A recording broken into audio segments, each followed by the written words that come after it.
I recently watched Die Brücke, or The Bridge, a German-produced anti-war film from the year 1959.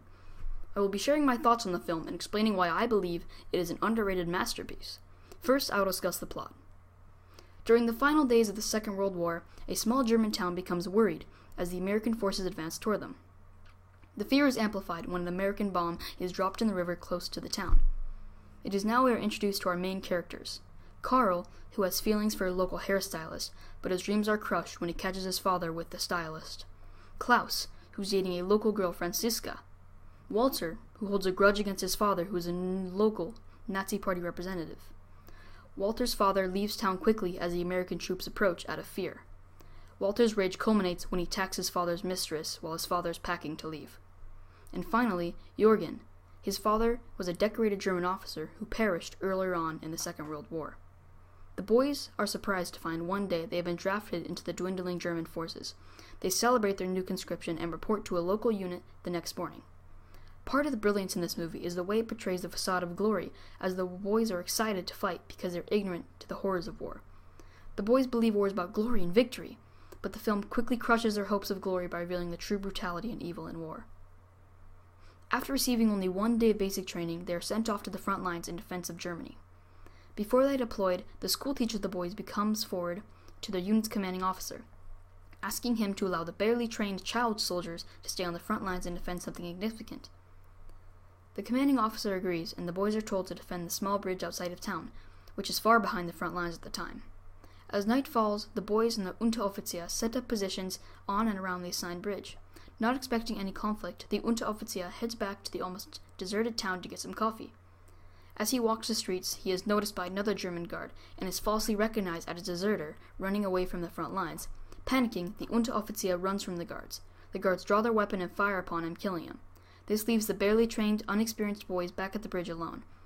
Throughout the night, the boys watch as various German trucks retreat from the front lines, carrying many wounded and retreating men. Some of the boys wish to retreat along with the other German soldiers, but are convinced to stay by their friends.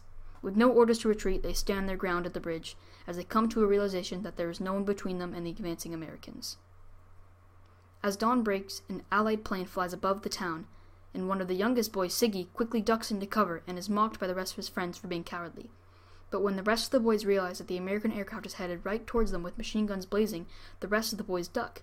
But out of fear of being called cowardly again, Siggy remains standing and is quickly cut down by the fighter's machine guns.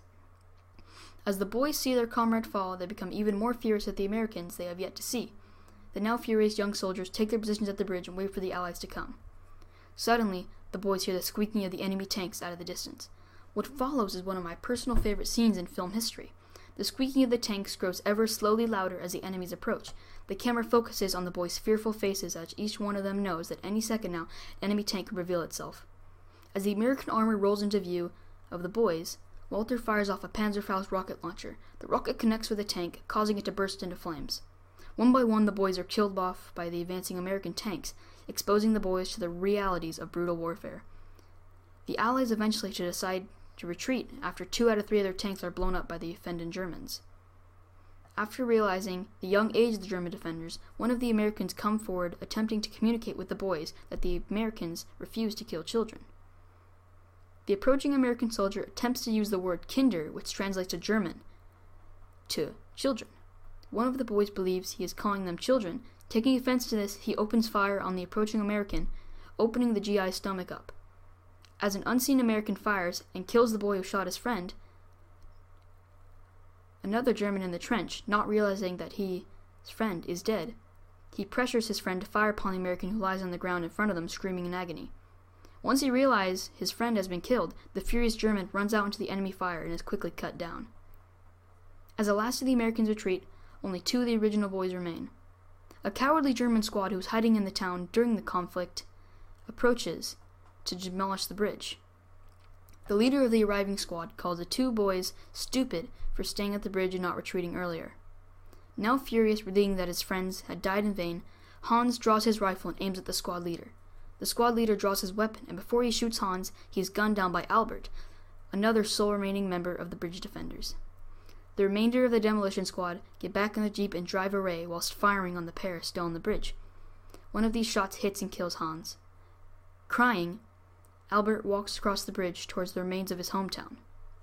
Out of the 8 original boys defending the bridge, only 1 of them survived. The movie ends on this line.